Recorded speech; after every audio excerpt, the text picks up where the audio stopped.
There are teachers who change the direction of a life. And then there are the rarer ones, the people who walk into a room without a lesson plan, without a credential, without any formal claim to the front of the classroom, and say something so precisely true that the people in the room are still thinking about it 30 years later. Robin Williams was not a teacher. He had no degree in psychology, no training in pedagogy, no standing in the academic world that would have entitled him to walk into a university classroom and speak to 35 students about the nature of human empathy. He walked in anyway. And what happened in that classroom in Boston, in the autumn of 1997 inches, a room that smelled of old carpet and dry erase markers, in front of students who had expected an ordinary Tuesday afternoon and received something else entirely, is the kind of story that does not appear in any biography, any documentary, any official account of who Robin Williams was and what he did. It appears only in the memories of the people who were there, in the careers they built afterward, in the offices where they sit today across from patients and clients and frightened children, and occasionally recognize, in the specific quality of attention they try to bring to those encounters, something they first witnessed in a room they were not supposed to be in anything unusual happen in. This is that story. But to understand what Robin Williams brought into that classroom, you have to understand what was happening to him in the autumn of 1997 and what he was discovering about himself in the making of a film that would change both his career and his understanding of what his work was actually for. Good Will Hunting came to Robin Williams through channels that were unusual even by the standards of Hollywood. The script, written by two young, largely unknown actors named Matt Damon and Ben Affleck, had been circulating in the industry for several years before it landed at Miramax. It was intelligent, emotionally ambitious, and structured around a character that most of the actors who read it recognized immediately as the most demanding role in the screenplay. Sean McGuire was a therapist, a community college psychology professor in South Boston, a man who had once been brilliant and had chosen, for reasons the script made clear only gradually, to aim his life at something smaller than his talent suggested. He was also, beneath the composed professional exterior, a man still in the middle of his own grief, carrying the loss of his wife, carrying the choices that grief had led him to make, carrying the particular weight of a person who had been helping other people process their pain for years without fully processing his own. When Robin Williams read the script, he put it down after the first act, not because it was not good, because it was too close. He picked it up again the following morning and read it through to the end. Then he called his agent and said he wanted to meet with the writers. The meeting with Matt Damon and Ben Affleck was, by multiple accounts, not a typical Hollywood pitch meeting. Robin Williams arrived without his agent. He sat across from the two young writers in a production office conference room and talked about the script for 3 hours. Not about his vision for the role, not about what changes he wanted to make, but about the script itself, what it understood about grief, and about the particular damage that intelligence does to a person when it is not accompanied by emotional honesty. He took the role. Filming Good Will Hunting in Boston placed Robin Williams in a city with unstructured gaps between shooting days, the particular rhythm of movie production that leaves actors with time in a city that is not home. Robin, who had never been comfortable with unstructured time, filled it. He walked unfamiliar neighborhoods. He sat in diners and talked to whoever sat next to him. He visited a veterans hospital in Jamaica Plain and spent an afternoon with patients who had no idea who he was until the afternoon was half over. Through a connection made on set, a Boston University faculty member, serving as a psychology consultant on the film, he learned about a class. The class was called Human Development and Empathy. It was a second-year undergraduate psychology course offered at Boston University, taught by a 34-year-old assistant professor named Dr. Daniel Levinson. Dr. Levinson had been teaching the course for 3 years. It was not a large course. Enrollment was capped at 40, and the autumn 1997 section had 35 students. It was, by the standards of undergraduate psychology, an unusual course, less focused on theory and empirical research than on the phenomenological dimensions of empathy, what it felt like to inhabit another person's emotional state, what the psychological literature said about how that capacity developed, and what its presence or absence meant for human relationships at every scale. Dr. Levinson was, by the account of his students, an exceptional teacher, passionate about the material, genuinely curious about his students' thinking, and possessed of the specific gift of making abstract psychological concepts feel personally relevant to 20-year-olds who had not yet encountered most of what the concepts described. He had been using Robin Williams films in the course for 2 years, not as entertainment, but as case studies, particularly the scene in Good Will Hunting in which Sean Maguire finally reaches Will Hunting, and particularly the sequence in Dead Poets Society, in which John Keating's presence in a classroom gradually dismantles the protective distance his students have erected between themselves and what they actually feel. Dr. Levinson found in both performances something that was difficult to locate in the academic literature, a visible, embodied demonstration of what empathic presence looked like in practice, what it cost the person providing it, and what it produced in the person receiving it. He had been showing clips of these films in his course. He had been building his lectures around them, and when the faculty member who was consulting on Good Will Hunting mentioned, casually, in conversation, that Robin Williams was in Boston and had expressed curiosity about the research that informed the Sean Maguire character, Dr. Levinson did something that he has since described as the most impulsive professional decision of his career. He wrote Robin Williams a letter. He sent it through the production company, through channels he was not entirely certain would deliver it, with modest expectations and the sincere feeling that writing it had been worth doing, regardless of whether anything came of it. 3 days later, his office phone rang. The voice on the other end of the phone was immediately recognizable, which created a disorientation that Dr. Levinson has described as the feeling of hearing someone who only exists in screens suddenly existing in your ear. Robin Williams thanked him for the letter. He said he had read it twice. He said that what Dr. Levinson described the course, the approach, the use of film to make phenomenological concepts accessible was exactly the kind of thing he had been trying to understand without knowing he was trying to understand it. He asked if he could come to a class. Dr. Levinson said yes before he had fully processed the question. The logistics were simple. Robin would come the following Tuesday, when Dr. Levinson's section met for its regular 90-minute session. He would come without announcement. The students would not be told in advance. He would simply arrive, and Dr. Levinson would introduce him, and whatever happened after that would happen. Dr. Levinson spent the intervening days between excitement and concern. He had spent 3 years building a specific kind of trust with his students, the trust that allowed them to speak honestly, to admit uncertainty, to engage with difficult material without the protection of ironic distance. The arrival of a celebrity risked disrupting that trust in ways that could take weeks to repair. He shared this concern with Robin Williams in a brief phone call the day before the class. Robin Williams listened. Then he said, "What if I don't come as Robin Williams?" Dr. Levinson asked what he meant. "I mean, what if I come as someone who has questions, not answers, not a performance, someone who is genuinely trying to understand something and thinks your students might be able to help?" There was a pause. "Because that's actually true," Robin said. "I am genuinely trying to understand something, and I think they might be able to help."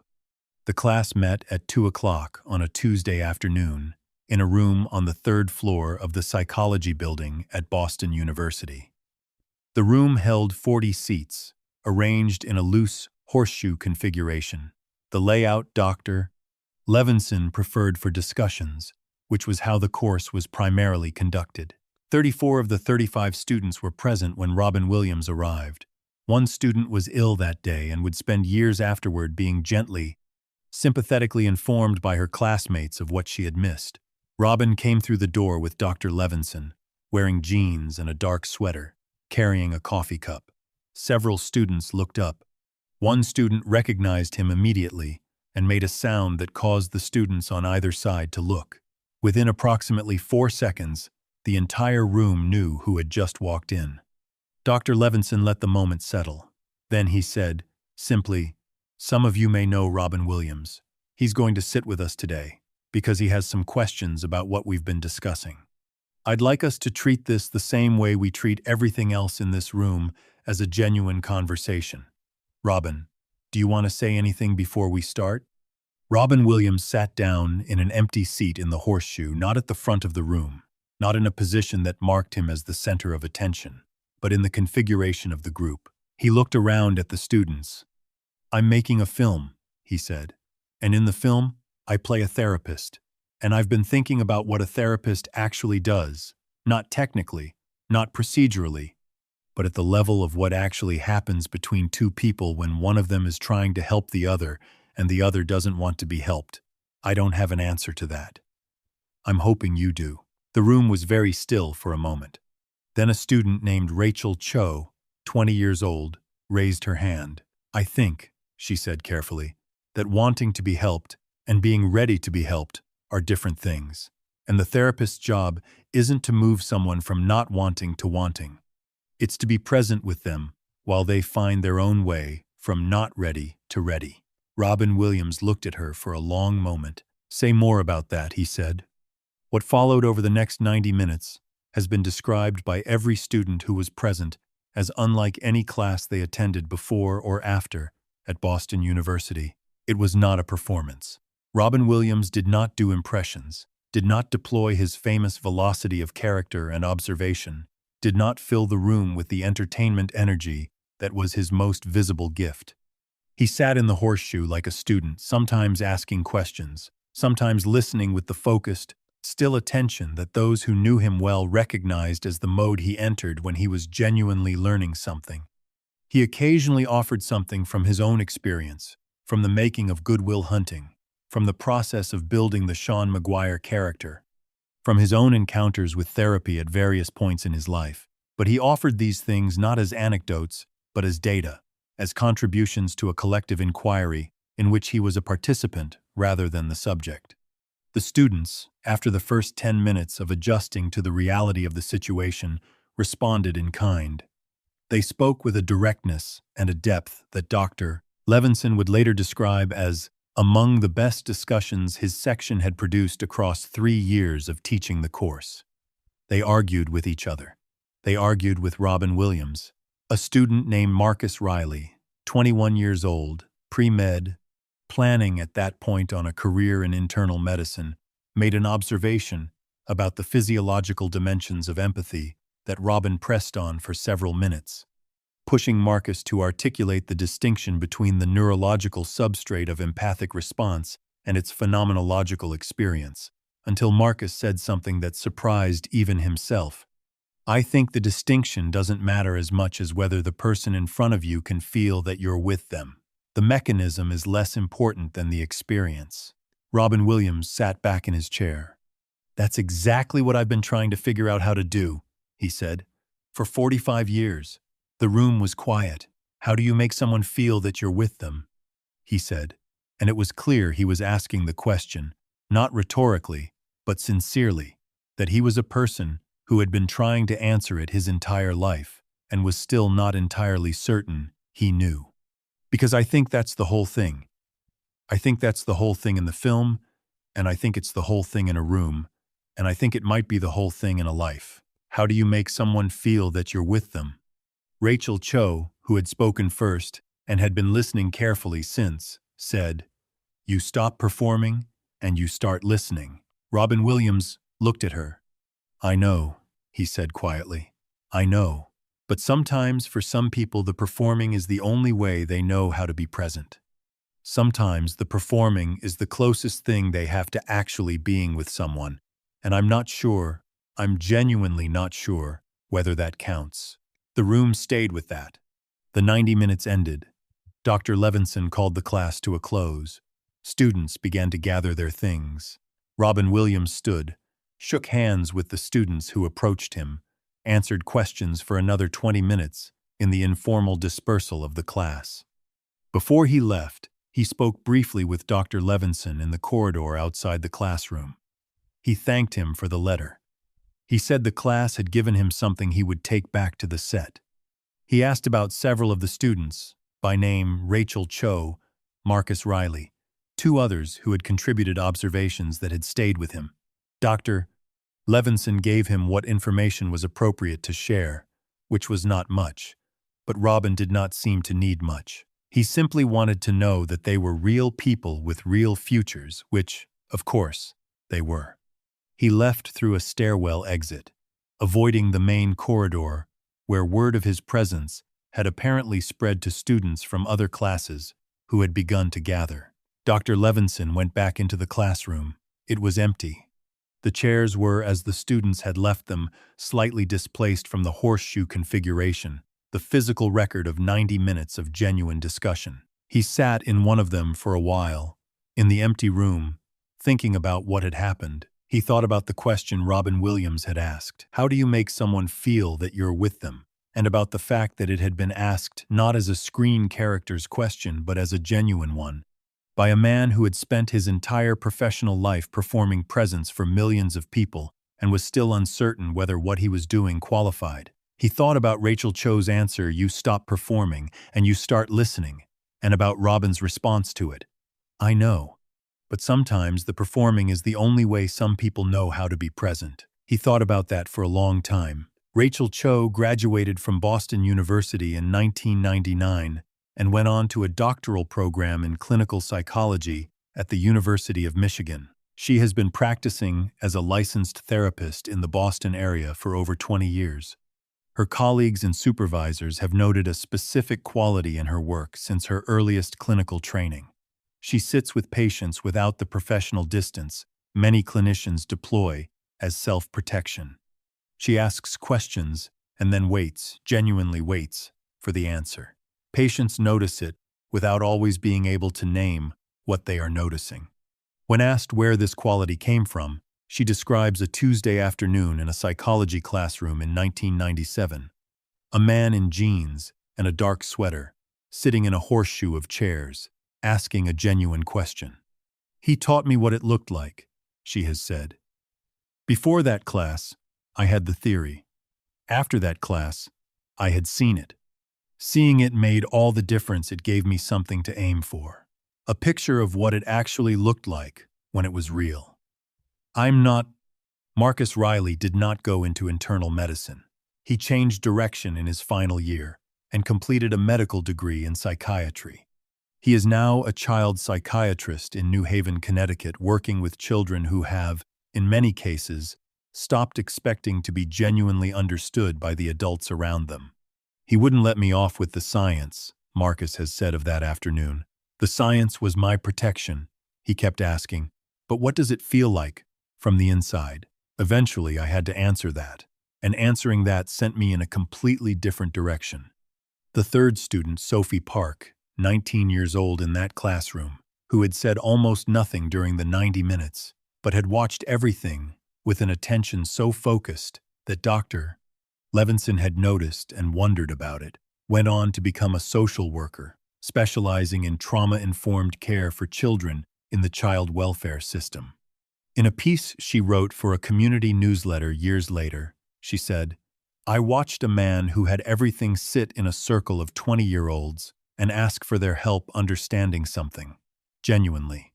I had never seen someone with that much give up the protection of knowing and simply not know for 90 minutes in front of strangers.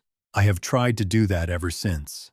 I don't always manage it, but I know what it looks like when someone does." Robin Williams went back to the set of Good Will Hunting the following day. He filmed the scene, the one that would become the most discussed scene in the film, the scene that a generation of therapists and counselors and psychologists would use in their own training. The scene in which Sean Maguire finally reaches Will Hunting not through technique or theory but through the simple, devastating act of being present without agenda, without protection, without the professional distance that keeps the helper safe from the cost of truly entering another person's pain. "It's not your fault." Those words, repeated until they broke through, until the wall came down, until Will Hunting stopped arguing and started feeling Robin Williams delivered them with the specific quality of presence that 35 students had spent 90 minutes trying to describe, and that Rachel Cho had put most precisely. You stop performing and you start listening. He stopped performing in that scene. He listened. He waited. He was with Matt Damon's character in a way that the camera could not have manufactured and the script could not have generated, and that was, in some essential way, the result of what Robin Williams had been trying to understand his entire life, and had moved a step closer to understanding in a classroom in Boston on a Tuesday afternoon in 1997. The Academy Award he received for that performance sat on a shelf in his Tiburon home until his death. It was one of hundreds of awards and recognitions he had received across a career that spanned 5 decades. But Rachel Cho's answer, "You stop performing and you start listening," never left him. He carried it into every room he entered for the rest of his life, into every green room and hospital ward and soldier's mess hall and late-night diner where he sat beside a stranger and chose, again, to be present rather than to perform. He did not always manage it.